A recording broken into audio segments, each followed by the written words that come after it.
Good afternoon. I'm Caitlin Matson, and this is The Green Room.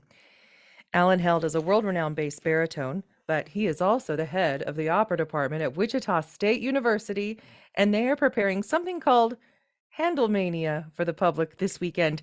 Alan joins me in the green room along with one of their students. She's performing the role of Galatea, Lily Rose Graham. Good afternoon to you both. Good afternoon. Great to be with you again.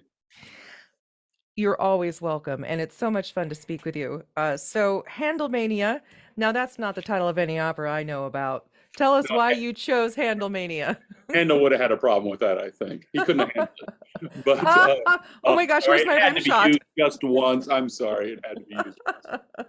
Um, Sometimes Handel opera is a little intimidating for people because it's an older opera form called opera seria that can be very repetitive, and it can be a little tedious for some, to be quite honest. In all of my 37 years as a professional opera singer, I have never sung a Handel opera. It's just not what I do.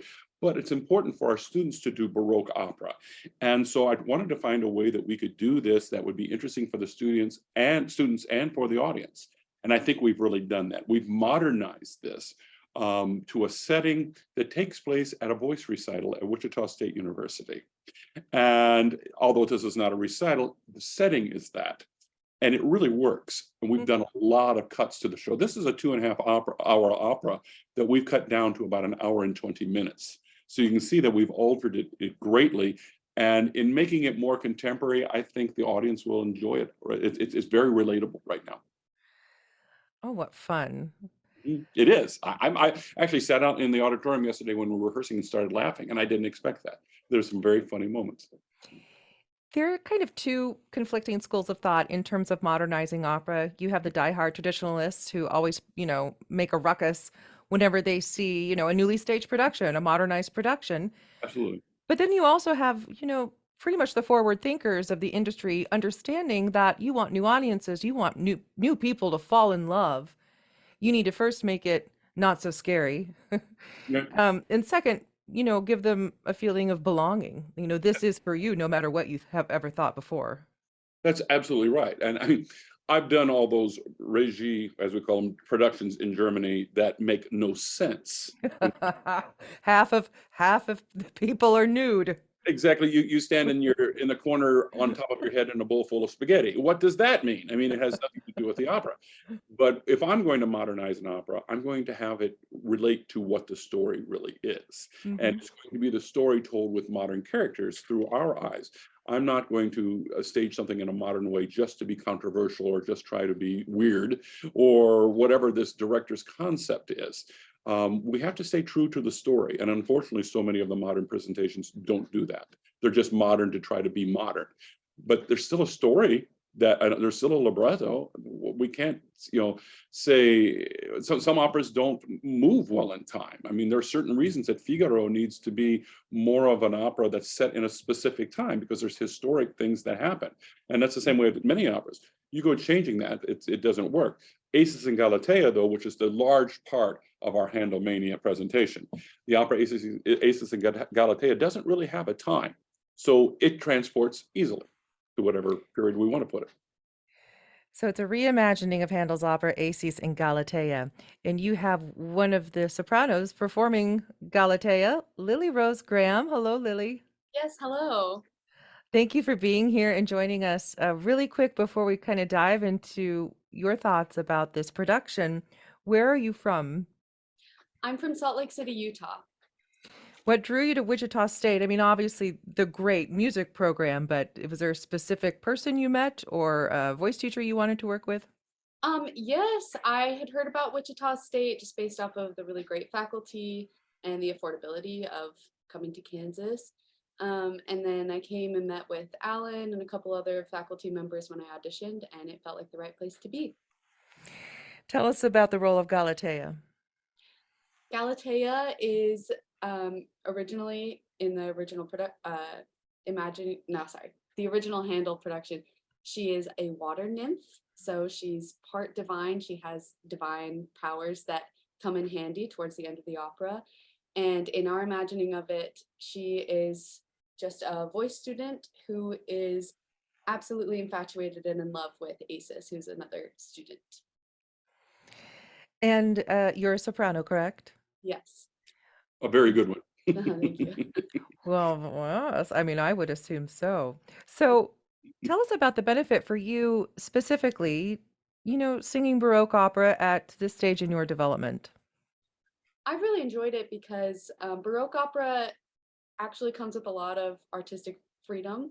You can take a lot of artistic liberties, and I feel like at this point in my education, I'm able to look at the music and think, oh, maybe I'll do something here and just go ahead and do it. There's a lot of embellishment. So if you come one night, you might not hear the same thing the next night, which is part of the exciting thing that I think can still be exciting to audiences today. You never know what you're going to hear. So that's been a lot of fun.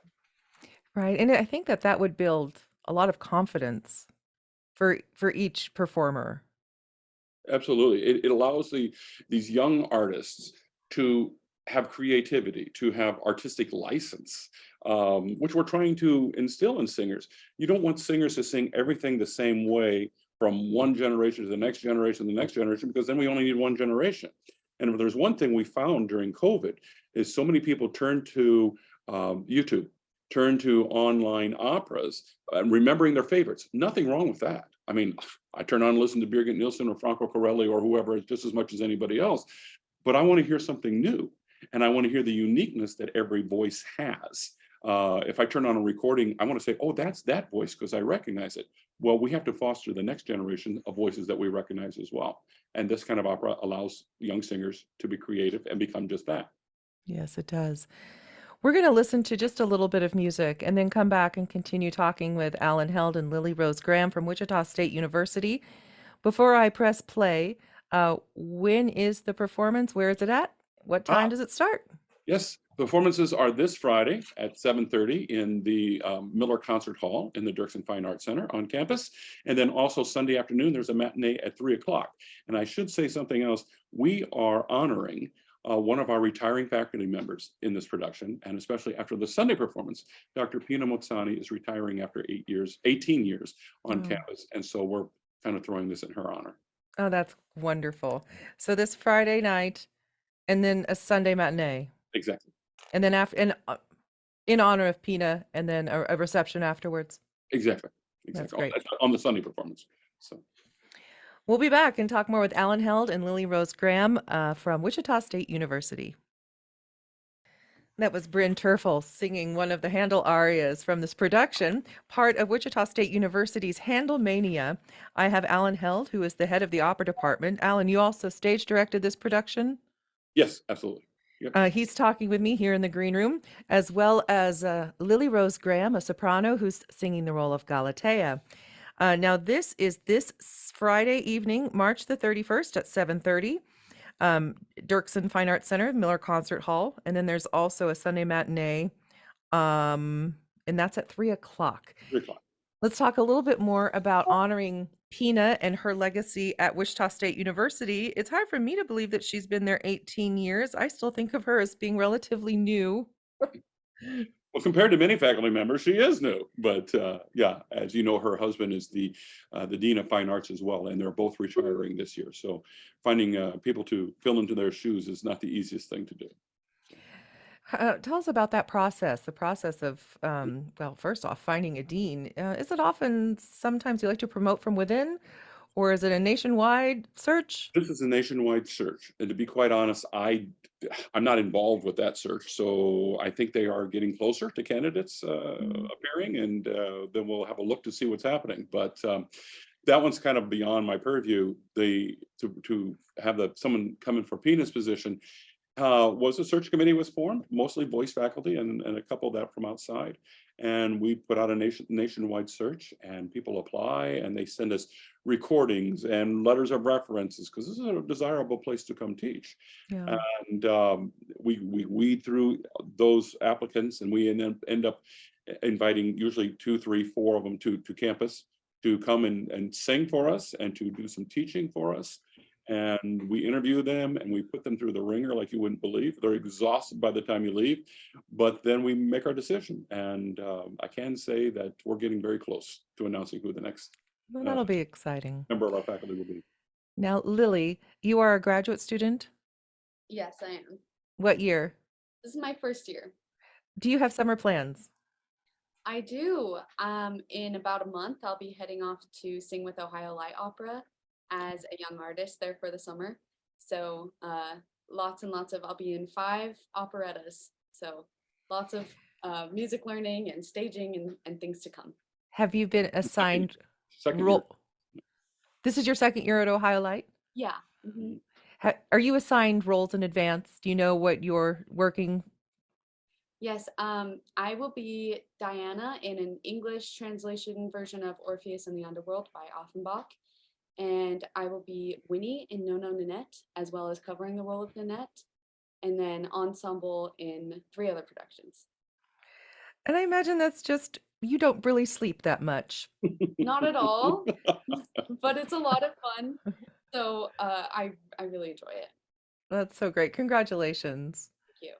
And second year, I imagine there are people that you knew there last summer returning as well. So it's almost, I mean, let's be honest. Does it feel like summer camp? Because I think of it as summer camp for singers. Oh, absolutely. We joke about it just being opera camp Mhm. and Opera have camp. a lot of fun. We definitely put in a lot of work, but it doesn't feel like work. So Wow, that's just wonderful. Have a great time. Thank And for anybody wanting tickets for Handelmania, you can contact the Fine Arts box office by visiting their website, which is wichita.universitytickets.com. You can call the box office at 316-978-3233. You can also purchase tickets at the door. Handelmania, this Friday evening at 7:30 and also Sunday afternoon at 3 o'clock. Alan Held and Lily Rose Graham, thank you so much for joining me in the green room. Thanks, Galen. Thank you. Have a Always wonderful production. good. Thanks. Bye.